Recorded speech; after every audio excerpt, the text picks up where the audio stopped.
할렐루야. 오늘 함께 나눌 하나님 말씀은 지난주 말씀하고 같은 말씀입니다. 빌립보서 3장 12절부터 14절 우리 함께 한 목소리로 읽겠습니다. 시작. 내가 이미 얻었다 함도 아니요 온전히 이루었다 함도 아니라 오직 내가 그리스도 예수께 잡힌 바 된 그것을 잡으려고 달려가노라. 형제들아, 나는 아직 내가 잡은 줄로 여기지 아니하고 오직 한 일, 즉 뒤에 있는 것은 잊어버리고 앞에 있는 것을 잡으려고 표대를 향하여 그리스도 예수 안에서 하나님이 위에서 부르신 부름의 상을 위하여 달려가노라. 아멘. 오늘 함께 나눌 말씀 제목은 뒤에 있는 것과 앞에 있는 것입니다. 우리 뒤에 있는 것이 있어요. 이것은 과거에 지나간 일들을 얘기합니다. 앞에 있는 것은 앞에 내게 닥칠 사고나 어려움이나 여러 가지 고난 이런 걸 얘기하는 게 아니라 내가 이 땅에 살고 있는 목적, 목표, 또 내가 나의 부르심 이런 것들을 얘기하고 있어요. 그래서 이제 12월 이번 주가 두 번째 주인데 12월 동안에 우리 한 해를 잘 정리하면서 또 다음 해와 꼭 내년뿐만이 아니라 앞으로 오게 될 우리의 미래를 잘 준비하는 한 달이 되기를 소원합니다. 먼저 뒤에 있는 것들을 한번 생각해 보겠습니다. 히브리서 12장 1절에 보면 뒤에 있는 것을 모든 무거운 것과 얽매이기 쉬운 죄라고 얘기합니다. 꼭 죄가 아니더라도 우리한테 무거운 것들이 꽤 많이 있죠. 과거의 경험들, 실패들, 또는 어쩌면 또 잘했던 것들까지도 과거의 추억이라고 하는 것들도 어쩌면 우리에게 무거운 것일 수가 있습니다. 과거에 내가 잘 살던 때에 또 내가 좋은 집에 살던 때에 이런 것들이 계속 무거운 것이 될 수도 있어요. 제가 선교지로 갔을 때는 한국에 살던 것들이 자꾸 기억이 나죠. 한국에 있었지만 여기는 없는 것들, 한국에는 없었는데 여기는 있는 것들, 모든 비교 대상이 한국에서의 삶이 됩니다. 또 수도에서 살다가 시골로 갔을 때에도 또 그 과거랑 계속 비교가 돼요. 그때는 이랬는데 지금은 이렇다. 그리고 다시 또 한국에 정착하게 됐을 때 또 거기 좋았는데 이런 것들이 물론 이제 결과가 우리가 감사가 나온다면 그건 나쁜 거 아닙니다. 하나님께서 하신 일들에 대해서 또 내가 거기에 반응한 것에 대해서 하나님의 은혜에 감사하고 내가 얻은 것에 또 자라난 성장한 것에 감사한다면 그게 나쁘진 않을 겁니다. 그런데 옛 추억에 잠겨서 자꾸 옛날을 그리워하는 것, 그것은 노인들이 하는 일이고 우리는 노인이 아닙니다. 젊은 늙은이가 있고 늙은 젊은이가 있어요. 나이는 젊었는데 이미 노인인 사람들이 있습니다. 우리는 노인이 아닙니다. 나이는 많이 먹었지만 여전히 젊은 사람들이 있습니다. 우리는 젊은 사람들입니다. 왜냐하면 뒤에 것은 잊어버리고 앞에 것을 쫓아가는 사람들이 바로 젊은 사람입니다. 그 노인들이 또 나이 드신 분들이 모이면은 계속 옛날 얘기합니다. 계속 옛날 얘기하고요. 앞으로 뭘 할지 얘기가 아니라 옛날 얘기만 합니다. 이게 노인들의 특징이에요. 우리는 뒤에 있는 것들, 모든 무거운 것과 또 얽매이기 쉬운 죄는 본질상 얽매이기 쉽습니다. 한번 잠깐 저질러 보지만 그것이 또 나를 얽매이게 합니다. 내가 저지르고 또 용납하고 또 내가 허락한 이 모든 행위들 이런 것들이 결국은 나로 하여금 다시 그것을 저지르게 만듭니다. 아예 안 하는 게 제일 좋아요. 아예 안 하는 게 제일 좋고 지금 끊는 것이 제일 좋습니다. 내일 한 번 더 반복하면 한 번 더 어려워지는 것이고요. 오늘 내가 이것을 용납하면 다음에 끊어내기는 더 어려워집니다. 언제가 가장 빠른 때입니까? 오늘이 가장 빠른 때입니다. 오늘 내가 결단하고 끊어내지 않는다면 이것이 결국에는 나의 인생을 망치게 됩니다. 이게 얽매이거든요. 그렇다고 내 인생이 큰일 났느냐, 망하느냐, 진짜 가난하게 돼 폭삭 재정적으로 망하고 건강적으로 망하고 관계적으로 다 망하느냐. 아니요, 그렇지 않을지라도 우리가 하나님이 우리를 만드시고 부르신 그 부르심을 이루지 못한다면 그것도 망한 것입니다. 우리가 전진해야 되고 목표를 달성해야 되는데 죄가 나를 얽매이고 나를 붙잡고 있다면 그것은 나의 실패이죠. 우리가 100% 올바르고 100% 실수 없이 살 수 있다고 우리가 장담할 수는 없습니다. 그럼에도 불구하고 우리는 최선의 삶을 살 수 있고요. 하나님이 내게 주신 부르심을 아직 늦지 않을 때에 우리가 그것을 향해서 목표로 삼고 매진할 수 있습니다. 그런데 목표는 거창한데 얽매이기 쉬운 죄들을 내버려 두고 무거운 것들을 그냥 계속 들고 있다면 완주는 할 수 있을지 모르겠지만 좋은 기록을 내지는 못할 겁니다. 그래서 우리에게 뒤에 있는 것들을 어떻게 다뤄야 되냐면 회개해야 됩니다. 회개라는 것은 내가 뉘우치고 잘못했습니다 싹싹 비는 것뿐만 아니라 그것은 그 구원에 이르게 하는, 회개에 이르게 하는 근심을 얘기합니다. 회개 자체는 아닙니다. 그러나 그런 마음에, 그 침통한 마음에 주님께 나와서 내 생각을 바로하고 바르게 결단하고 행동을 교정해야 이것이 온전한 회개입니다. 그래서 회개하라고 할 때는 죄인들의 회개가 아니라 믿는 우리도 회개를 하게 되는데 무엇입니까? 마음을 새롭게 함으로 변화를 받아 이 세대를 따라가지 않고 오직 말씀으로 내 마음과 생각과 내 말과 행위를 바꾸는 것을 회개라고 합니다. 그래서 우리가 교정해야 됩니다. 하나님 고쳐주시옵소서라고 얘기해서는 안 돼요. 이것은 내가 교정해야 될 부분입니다. 하나님이 나를 꼭두가시처럼 부르시는 게 아니라 오늘 찬양한 것과 마찬가지로 예수 안에 자유가 있습니다. 우리는 자유가 있기 때문에 이 자유로 우리가 선택을 해서 우리가 교정합니다. 따라해볼까요? 나는 내가 교정한다. 여러분의 생각을 누가 바꿔야 되겠습니까? 하나님 자꾸 두려운 마음이 드는데 생각을 바꿔주시옵소서 이렇게 할 게 아니라 하나님의 말씀에 두려워하지 말아라 담대하라 라고 얘기하셨으면 하나님이 그렇게 말씀하셨으므로 나는 담대하다라고 얘기하는 것입니다. 하나님의 말씀에 뭐라고 했든지 간에 나도 그렇게 말하는 것이고 나의 말이 결국 나의 생각을 지배합니다. 여러분이 생각이 어렵다면 올바른 말을 하기 시작하십시오. 감정적으로 힘들 때 올바른 말을 하기 시작하세요. 감정과 상관없이 말을 하기 시작하면 그 말이 결국은 내 감정을 지배합니다. 생각은 생각으로 이길 수 없습니다. 그러나 생각은 말씀으로 이길 수 있습니다. 그래서 결국에는 생각과 말과 행동의 교정 중에서 제일 먼저 붙잡아야 될 것은 말입니다. 내가 말을 어떻게 하고 있는가? 내가 어떤 상황에서 어떤 말을 하고 있는가? 내가 그 떠오르는 생각을 그냥 두는가 아니면 말로 교정하고 있는가? 이것은 굉장히 다른 얘기입니다. 여러분 인생에 자신이 없습니까? 저는 결심하고 나서 잘 못해요. 그렇게 말하지 마시고 하나님께서 주신 지혜와 능력으로 말미암아 나는 결단한 것을 해내고 맙니다. 나는 결단력 있는 사람입니다. 라고 얘기하기 시작하십시오. 저는 자꾸 부정적인 생각이 들고 염세적인 사람이에요. 라고 말하지 말고 나는 낙천적인 사람이다. 라고 말하기 시작하십시오. 여러분이 누구라고 말하든지 그 사람이 됩니다. 지금까지 여러분이 들어왔던 잘못된 말들을 여과 없이 들었고 그렇게 말해왔다면 이제는 바꿔야 됩니다. 지금 바꾸지 않으면 내일은 더 힘들고요. 내일 바꾸지 않으면 다음 달에는 더 힘들어집니다. 지금 내가 회개하고 교정해야 됩니다. 했는데 안 돼요 라고 얘기하지 마시고 했는데 실패했다면 또 하십시오. 우리는 실패가 두려워서 안 하는 사람들이 아니라 실패할 수 있습니다. 그러나 우리는 끝끝내 이기게 될 것입니다. 달리기를 하는 사람들에게 마찰력의 저항은 늘 있습니다. 맞바람이 불기도 하고 장애물이 있기도 하고 코너를 돌아야 하기도 합니다.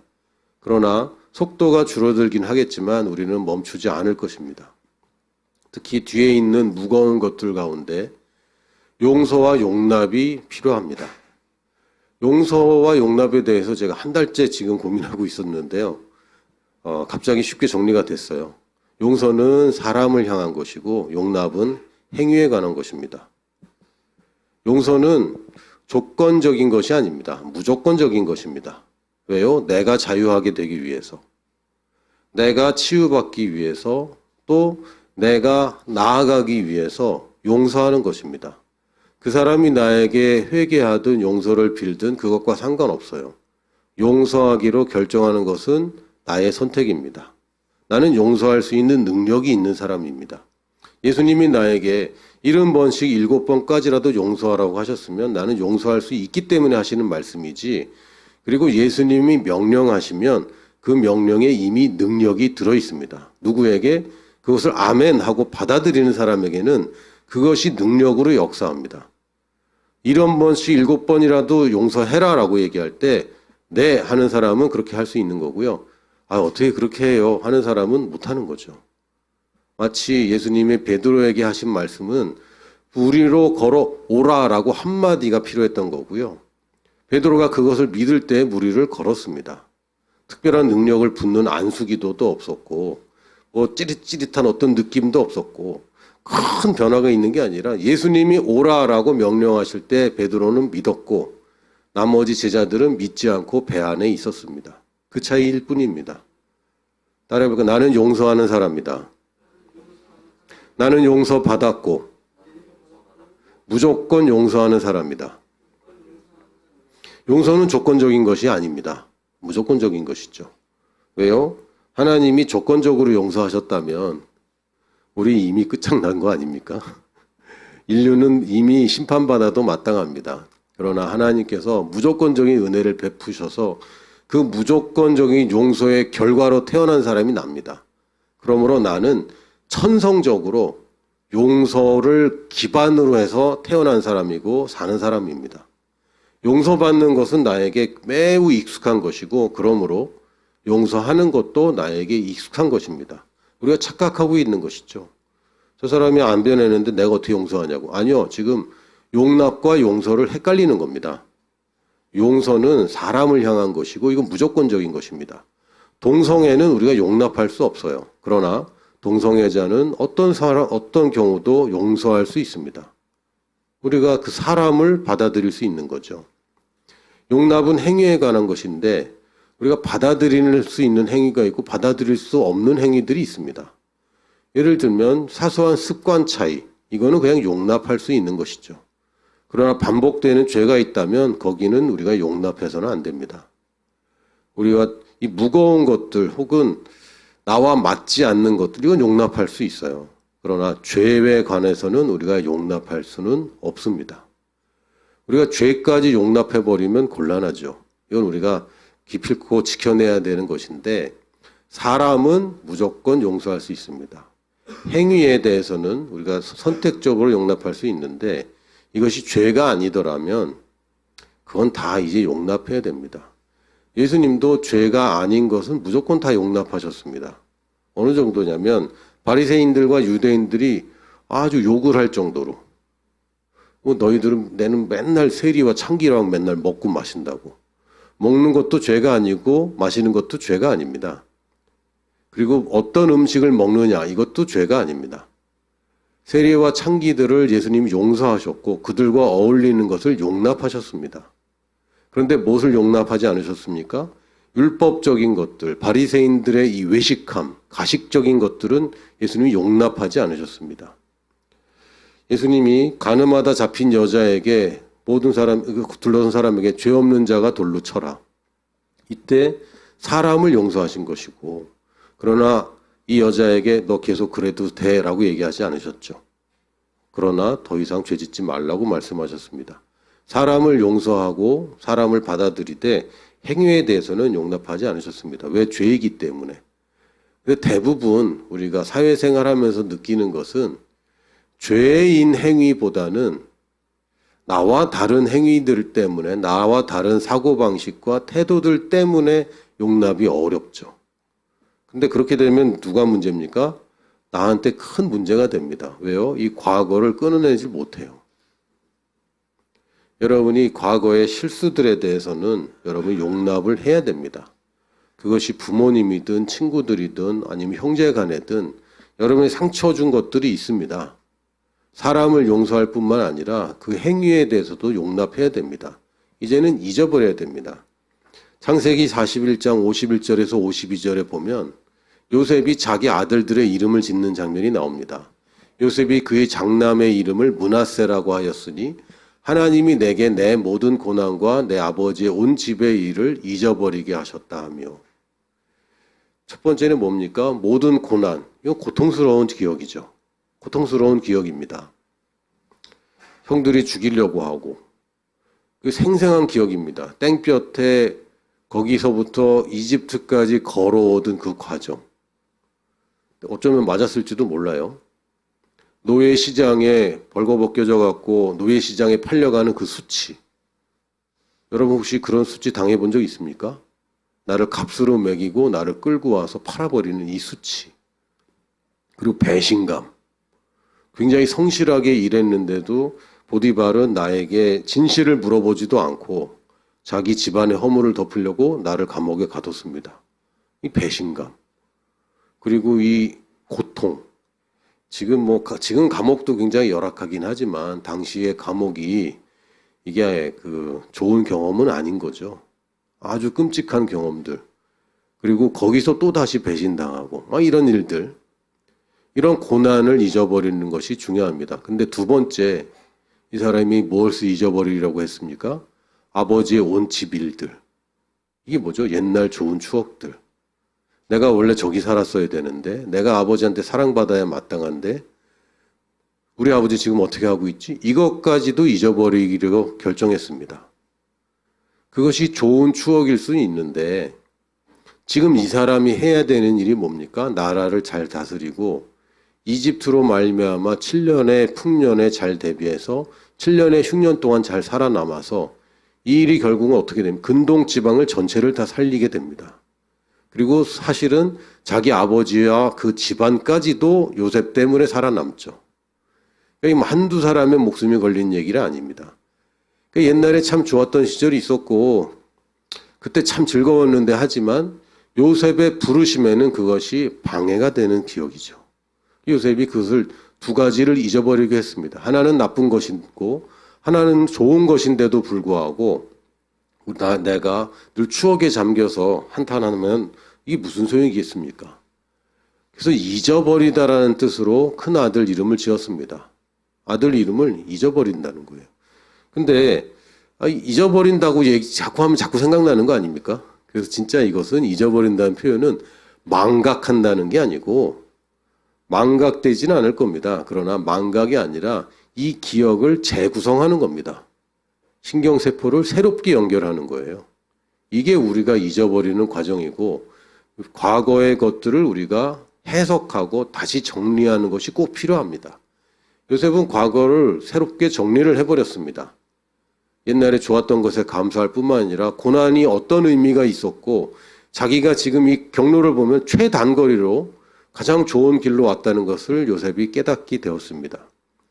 그러고 나서 둘째 이름을 뭐라고 짓냐면 차남의 이름을 에브라임이라 하였으니 하나님이 나를 내가 수고한 땅에서 번성하게 하셨다 함이었더라. 두 번째 이 에브라임이라는 뜻은 갑절의 그 열매 이런 뜻입니다.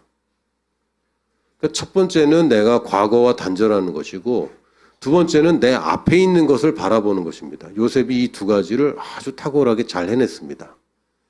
내가 전에 좋았던 것들과 나빴던 것들을 다시 과거를 잘 정리했을 뿐만 아니라 하나님이 내가 이 수고한 땅에 의미 있게 하시고 갑절의 열매를 주신 하나님을 고백하기 시작했습니다. 그리고 요셉은 그렇게 살았습니다. 우리가 과거를 감사로 정리하게 됩니다. 여러분의 과거에 있던 아픔들이 있을 것이고 안타까움도 있을 겁니다. 그때 내가 왜 그랬을까? 속상한 거 있죠. 지금 혹시 코인이나 주식에 물린 분들이 있다면 얼마나 후회되겠습니까? 오르기도 하고 내려가기도 합니다. 그러나 그럴 때마다 그때 팔았어야 되는데 그때 샀어야 되는데 이거는 전혀 도움이 안 됩니다. 그게 아니라 이제 우리가 앞을 보고 나아가야 되는데 앞에 있는 것들을 무엇을 봐야 됩니까? 앞에 있는 무엇이 있습니까? 앞에 무엇이 보입니까? 여러분이 그려야 될 것들이 무엇입니까? 첫 번째는 좋은 나무가 맺는 좋은 열매들을 바라보십시오. 좋은 열매는 누가 맺습니까? 좋은 나무가 맺습니다. 지난주에 제가 만난 분 중에 제가 만나본 사람 중에서 거의 1등인 것 같습니다. 이분이 1등으로 세상적인 사람 이렇게 세상적인 사람이 있을까 할 정도로 예전에 크리스찬이었으나 지금은 아닌 그러면서 하나님이 없다고 아주 강하게 주장하면서 이렇게 사람이 독하게 또 세상적으로 살 수 있을까 싶을 정도인 사람을 이제 만나본 적이 있는데, 이 사람이 하는 얘기가 뭐냐면 진실과 사실은 다를 수 있다라고 얘기하더라고요. 이게 무슨 얘기인가 도대체. 진실과 사실은 다르대요. 그래서 뭐 심오한 얘기다. 근데 아마도 뭐 착하게 군다고 해서 좋은 결과 나오는 건 아니다. 뭐 이런 얘기가 하고 싶었나 봐요. 그러나 이분이 모르는 게 있습니다. 성경에서는 진실과 사실은 늘 동일합니다. 열심히 했는데 안 되잖아요. 이런 얘기는 성경에 나와 있지 않아요. 성경에는 피해자들의 얘기가 나와 있는 것이 아닙니다. 희생자들의 얘기가 나와 있는 것이 아니라 승리자들의 얘기가 나와 있습니다. 말씀이 말한 대로 믿었을 때 그 결과를 얻은 사람들의 이야기이고, 우리에게 그것을 요구하고 있지, 열심히 했는데 아무 성과 없는 것, 그것을 성경에서 얘기하고 있는 것이 아닙니다. 세상에서는 그런 사람들이 있습니다. 세상 어떤 것도 나의 열심을 보장하지 않습니다. 그러나 하나님의 말씀에서는 내가 심은 대로 거둔다고 분명하게 얘기합니다. 그러면서 지혜가 있는 사람은 어떻게 알지? 그 결과로 알지. 세상의 지혜는요, 자기 나름대로의 지혜이기 때문에 이렇게 하면 잘 될 거야 하는데 안 되는 경우 있어요. 그러나 하나님이 주신 지혜는 결과로 검증되는 겁니다. 즉 결과가 늘 따라오게 되어 있습니다. 그래서 우리는 하나님의 말씀을 참 좋아하는 것이죠. 왜요? 제대로 하면 제대로 된 결과가 나올 거니까. 제가 달란트 비유를 들을 때마다 뭐 저희 집안 자체가 뭐 투자하고 뭐 이런 게 그런 집안이 아니고, 저희들은 그냥 열심히 노동하고 열심히 저축하고 이렇게만 교육을 받아 살아왔습니다. 그게 최고의 가치라고 알고 있었고. 근데 달란트 비유를 보니까 장사하라는 얘기잖아요. 근데 한 달란트를 묻어뒀다가 가져온 사람이 꼭 나랑 비슷한 성향인 것 같아요. 그리고 실패가 두렵고 이거 날리면 어떡하죠? 막 이런 생각이 있는 거죠. 그래서 늘 그것 때문에 한동안 제가 청소년 시절에 이게 공감이 안 되는 거예요. 10달란트, 5달란트 받은 사람이 공감이 안 돼. 왜? 나는 한 달란트 받은 사람이랑 똑같거든. 그런데 지금 제가 돌이켜보니까 내가 뭔가 착각하고 있는 겁니다. 하나님께는 10달란트로 열심히 장사했는데 잃어버리는 것은 아예 염두에 없습니다. 하나님께는 그런 게 없어요. 5달란트로 열심히 잘 했는데 실패했다. 그런 거는 하나님의 개념에는 아예 존재하지 않습니다. 왜요? 참 감람나무는 좋은 감람 열매를 맺지. 참 올리브 나무는 그 나무가 그러면 열매도 그러한 겁니다. 돌 감람나무에서 참 감람 열매가 열릴 수 없어요. 이게 하나님이 말씀하시는 진리입니다. 그러므로 내가 좋은 나무라면 좋은 열매를 맺는 것이 당연한 것이고, 내 스스로는 좋은 나무가 아니었으나 이제는 참 포도나무인 예수님께 접붙였기 때문에 나의 공로가 아니라 내가 그냥 좋은 나무가 되었습니다. 내가 좋은 나무가 아니라고 얘기하면요, 나의 포도나무인 예수님을 모욕하는 게 돼버립니다. 나의 생명은 이제 그리스도의 생명으로 바꿔졌고, 나의 본성과 나의 소속은 이제 하나님의 아버지의 그것과 동일하게 되었습니다. 이것이 우리의 거듭남입니다. 옛것은 죽었습니다. 나는 다시 태어났습니다. 다시 태어났는데 진짜 아버지, 다시 태어난 그 아버지를 안 닮았다. 이상한 거 아닙니까? 그럼 나의 본성이 잘못됐다고 얘기하면 우리 아버지의 본성이 잘못됐다는 얘기인데, 그렇게 얘기하면 안 되죠. 예전에 제가 가족 모임을 할 때 제가 형이 갑자기 저를 보고 막 웃는 거예요. 그래서 왜 웃어? 그랬더니 너는 아버지랑 이렇게 똑같이 생겼냐? 이러더라고요. 근데 그게 웃은가 봐요. 나는 속으로 지가 더 닮았으면서 이러고 있는 거죠. 제 얼굴을 욕하시려면 저희 부모님을 욕하는 거라는 걸 늘 생각하셔야 됩니다. 맞습니까? 그럼 내가 좋은 나무가 아니라고 생각하는 것은 예수님을 모욕하는 것과 똑같은 겁니다. 이 사상을 바꿔야 됩니다. 나는 안 돼, 나는 부족해, 나는 이게 못났어라고 얘기하는 모든 것들, 이거 잘못된 생각입니다. 거듭나기 전의 것을 여전히 갖고 있는 것이고, 이제 우리의 아버지는 한 분이십니다. 사탄이 아니라 이제는 하나님 아버지가 우리 아버지시고, 첫 열매가 예수 그리스도이기 때문에 100만 번째 열매일지도 모르는 나도 예수님과 똑같은 열매라는 것을 주장해야 맞습니다. 근데 과거에 잘못 배운 것들이 너무 많은 거예요. 여러분 스스로는 나는 좋은 나무라고 보기 시작하고 좋은 나무라면 당연히 좋은 열매를 맺을 것을 우리는 기대할 수 있습니다. 이게 우리가 앞에 있는 것 보아야 될 첫 번째입니다. 두 번째는요. 내가 제자 삼는 제자라고 보기 시작해야 됩니다. 여러분 누군가의 제자가 되십시오. 그리고 제자를 만드십시오. 내가 누군가의 제자가 되지 않으면서 누군가를 제자를 만드는 것은 이상한 얘기입니다. 내가 누군가에게 충성되고 성실하게 겸손하게 배우지 않으면서 내가 누군가를 충성된 사람을 만들고 겸손한 사람을 만들겠다는 생각은 되게 위험한 생각입니다. 여러분이 지금 제자가 먼저 되십시오. 그러나 내가 열심히 제자만 되고 충성될 뿐만 아니라 제자를 삼는 제자가 되는 것입니다. 그리고 나의 제자 또한 제자 삼는 제자로 만들어주는 것입니다. 여러분이 누구든지 간에 제자를 만들 수 있습니다. 누구든지 간에 여러분이 도와주고 끌어줄 수 있는 사람 세상에 널렸습니다. 저는 인생이 엉망이에요. 여러분보다 엉망인 사람 다 있어요. 걱정하지 마세요. 여러분이 1등이 아니지 않습니까? 1등이 좋은 1등이 아닌데 내가 도움이 될 만한 누군가가 있습니다. 나보다 전체적으로 다 나쁘다고 하지 않더라도 지금 내가 할 수 있는 이것 때문에 살아날 사람들이 있습니다. 여러분이 제자를 삼으면 이 사람이 평생 나만 따라다니고 그런 게 아니고 지금 여러분이 섬기는 분도 여러분이 제자로서 평생 충성해야 된다 그런 얘기가 아니라 지금 이 시점에서 누군가의 제자가 되어야 되고요. 지금 이 시점에서 누군가를 제자 삼을 수 있습니다. 이게 우리가 보는 우리의 삶입니다. 앞에 있는 것이죠. 뒤에는 없을 수 있어요. 뒤에는 내가 제자가 되는 것도 잘못했을 수도 있고 뒤에서는 내가 누군가를 제자 삼은 경험도 없을지 모릅니다. 그러나 앞에 있는 것을 우리는 바라보는 거예요. 세 번째는 선교사를 파송하는 것입니다. 이것은 우리 보내는 교회의 비전일 뿐만 아니라 모든 성도가 꿈꿔야 될 것이고 심지어는 선교사들도 선교사 파송을 꿈꿔야 됩니다. 이게 우리 앞에 있는 것입니다. 지금까지 우리 선교하면은 가서 영혼을 구원하고 제자 삼고 교회를 세우고 여기까지 생각했습니다. 그러나 그래서는 이제 선교가 완성될 수가 없어요.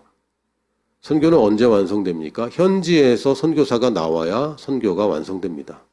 한국 사람만, 미국 사람만 선교사 아무리 많이 나와도 모든 민족에게 복음이 증언될 수 없습니다.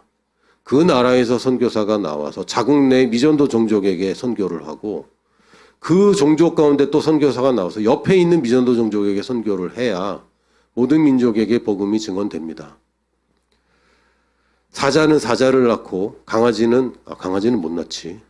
강아지는 아직 어려서 못 낳습니다. 개는 강아지를 낳고 선교사는 선교사를 낳습니다. 선교사가 만들어야 될 최종적인 제자는 선교사입니다. 우리가 이제 생각을 바꿔야 됩니다. 선교사가 전도하기 힘쓰고 제자 만들기 힘쓰고 이 땅에서 성공할 사람들 만들어내고 좋습니다. 그러나 거기서 멈춰서는 안 됩니다. 선교사가 선교사를 낳아야 됩니다. 다른 사람들이 선교사를 만드는 건 쉽지 않습니다. 선교사이기 때문에 선교사를 만들 수 있어요. 또한 우리들은 보내는 교회에서는 또 모든 교회에서는 교회 부흥, 사람 수를 늘리고 예배당을 건축하고 이것이 우리가 앞에 있는 것으로 보는 것이 아닙니다. 그것이 필요할 수도 있습니다. 그것을 거쳐야 될 수도 있습니다. 그러나 우리의 본질은 선교사를 파송하는 것입니다. 이게 우리가 모여있는 이유 중에 큰 중심입니다. 하나님께서도 빈 곳을 채우라고 하셨습니다. 내가 가든 누군가를 보내든 복음의 불모지에 사람을 보내고 복음을 보내는 것은 이미 복음을 받아들인 우리들이 마땅히 해야 될 것이고 이것은 우리의 각 사람의 부르심이며 모든 교회의 부르심입니다. 그래서 우리는 선교사 파송할 것을 보고 있습니다. 우리 앞에 있는 것입니다. 뒤에는 없어요.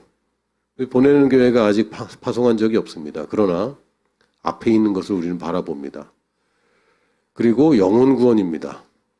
여러분이 지금까지 평생 몇 명의 영혼이 구원받는 그 장소에서 그분을 도와줬습니까? 내가 구원한 건 아닙니다. 성령님이 하신 것이죠. 그러나 그 구원의 통로로 내가 쓰임 받아야 되지 않겠습니까? 내가 복음을 전할 때 내가 100명에게 전하면 100명이 영혼 구원되면 좋겠습니다. 그러나 그렇지는 않아요. 100명에게 전했을 때 한 명이 우리가 구원받는 것을 본다면 이제는 우리가 200명에게 전할 것을 꿈꿔야 됩니다. 그리고 100명 중에 2명이 구원받을 것을 우리는 꿈꿔야 됩니다. 영혼 구원은 우리 앞에 있는 것입니다. 뒤에 여러분이 아무도 내가 전도를 많이 했는데 한 명도 못했어요. 이거 뒤에 것이잖아요. 나는 전도하려고만 하면 입이 안 떨어지고 두렵고 힘들어요. 이거 뒤에 있는 것 아닙니까? 앞에 있는 것입니다. 우리가 보는 것은.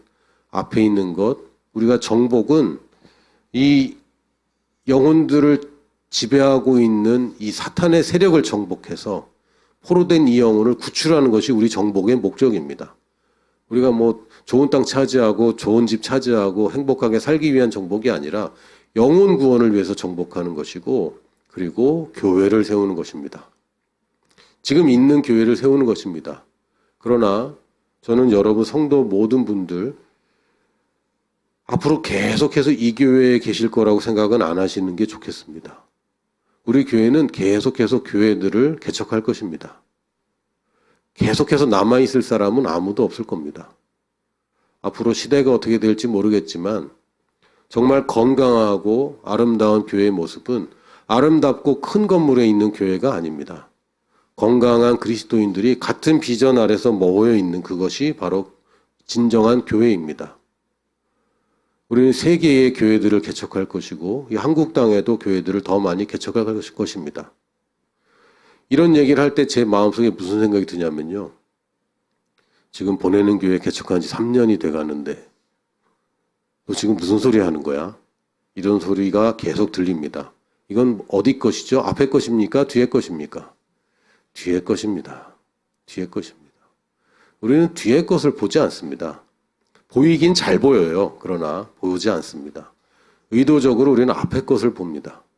앞에 것을 보고 우리가 생각하는 교회는 꼭 뭐 보내는 교회 타이틀 걸어서 보이는 교회 어디 지교회 뭐 이런 거는 모르겠습니다. 저희는 창립 기념일도 없습니다. 창립 기념일 없어요. 제가 일부러 기억 안 했고 앞으로도 안 할 겁니다. 대략 한 3년 정도 되고 있다라는 정도만 알고 있지 몇 월 며칠이 우리 창립 기념일이다 이런 거 기념하지 않을 겁니다. 왜요?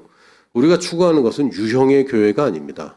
한 비전 아래서 같이 이 권위를 존중하고 질서를 따르는 하나님의 조직된 모임, 이것이 교회인 것이고 사실은 원어, 헬라의 원어를 보면 이건 에클레시아란 말이고요. 이건 의회란 말입니다.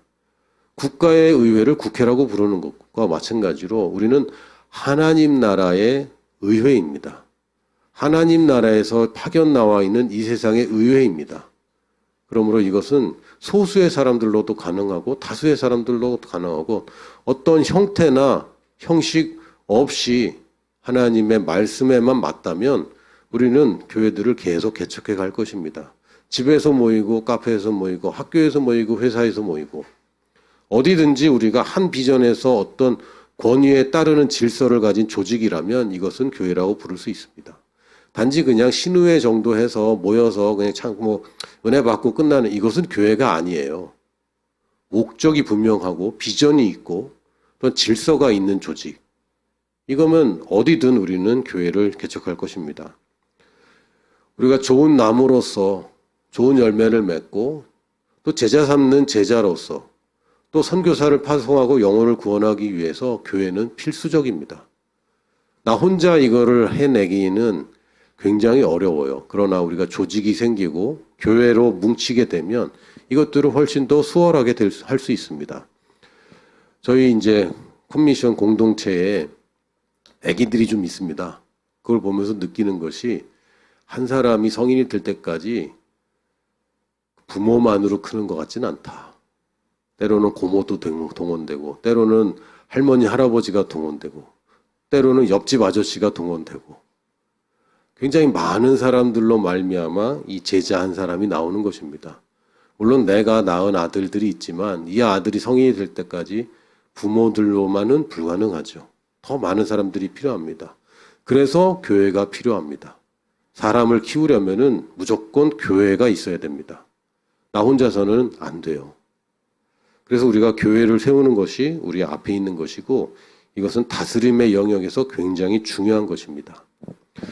자, 이제 우리가 봐야 될 것 5가지를 봤는데 이제 12월이고 물론 이제 숫자가 중요한 거 아닙니다. 저는 11월에 벌써 새로운 일을 시작했는데 어떡하죠?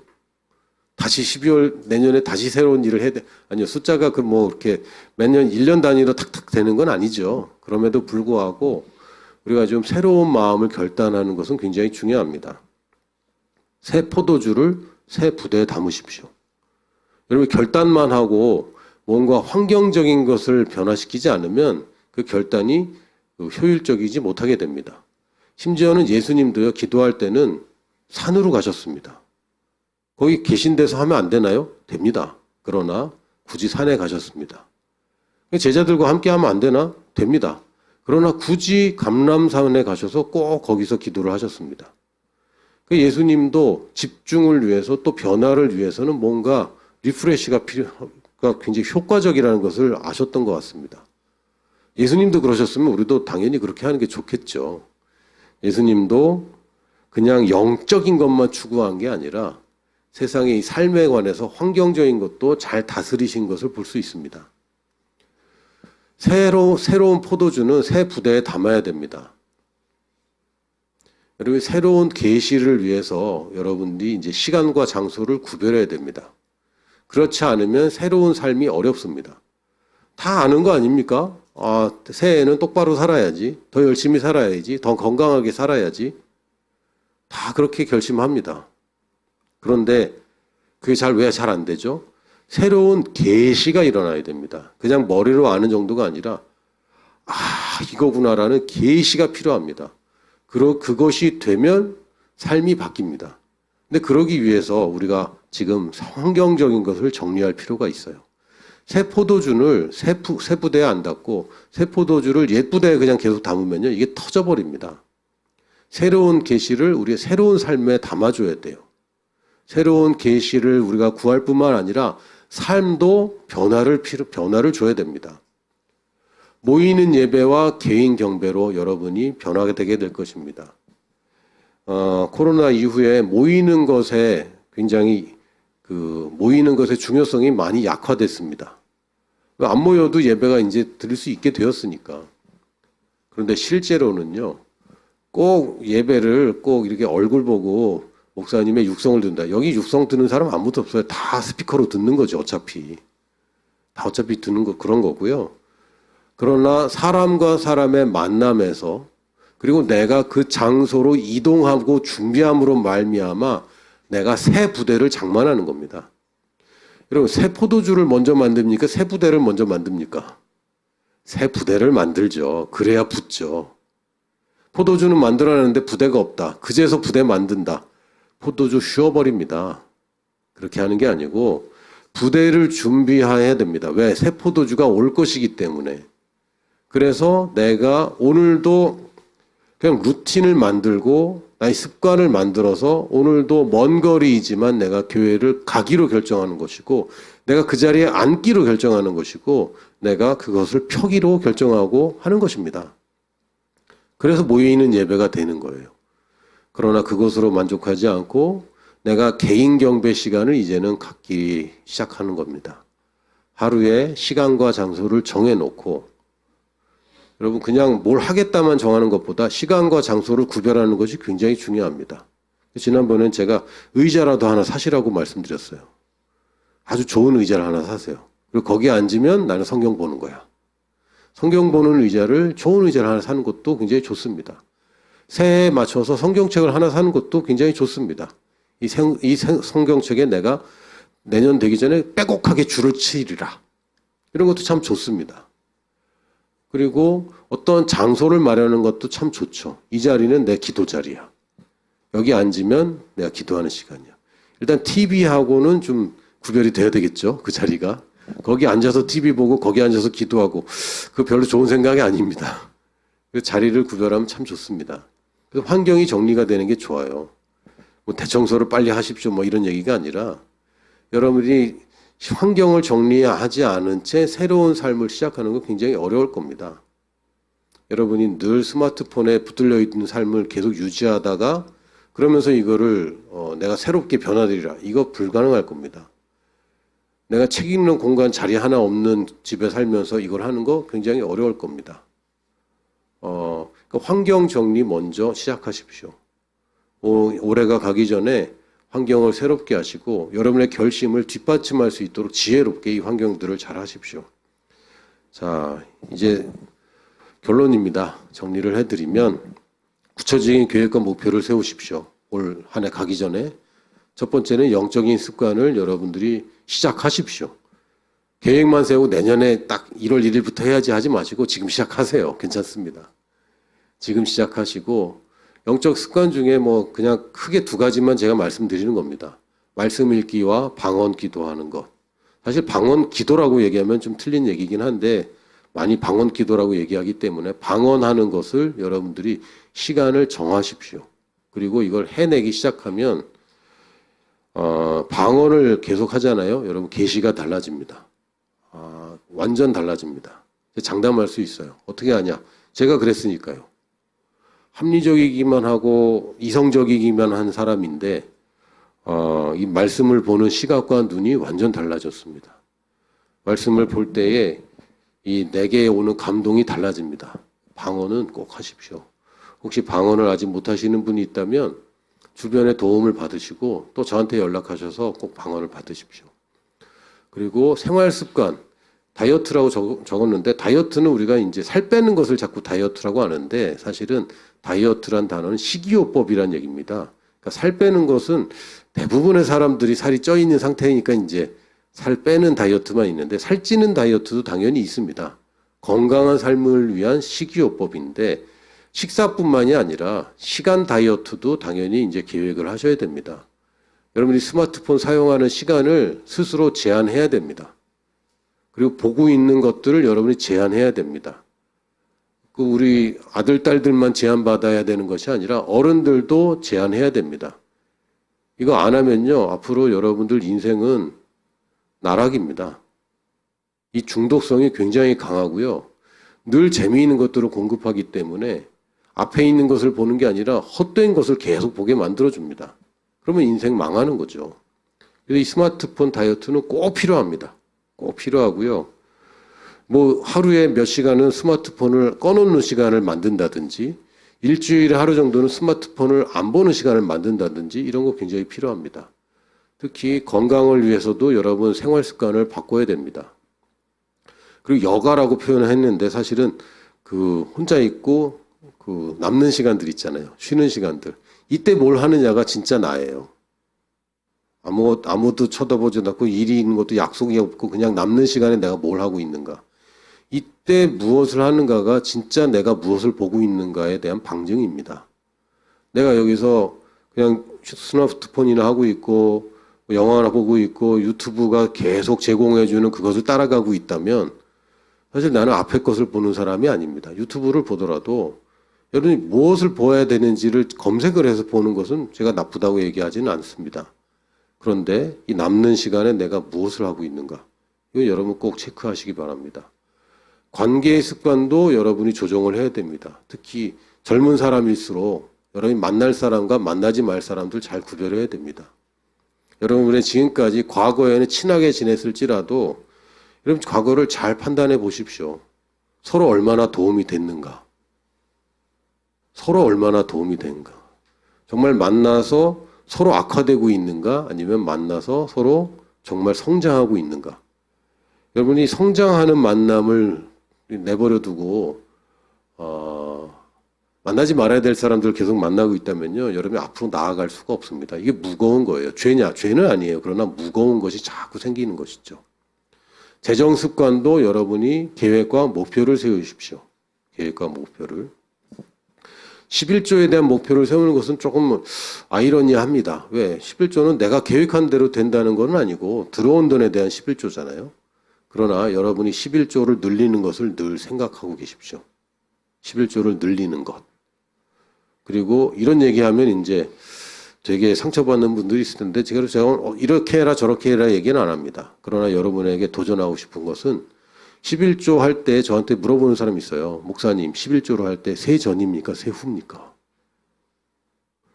굉장히 중요할 수 있거든요. 세금 안 내시는 분들은 잘 모르지만 세금 내는 사람들은 중요합니다. 그럴 때 저는 이렇게 얘기해 줍니다. 가이사의 것은 가이사에게, 하나님의 것은 하나님에게. 가이사에게 준 것이 하나님께 드리는 것은 아닙니다. 이것도 한번 도전해 보십시오.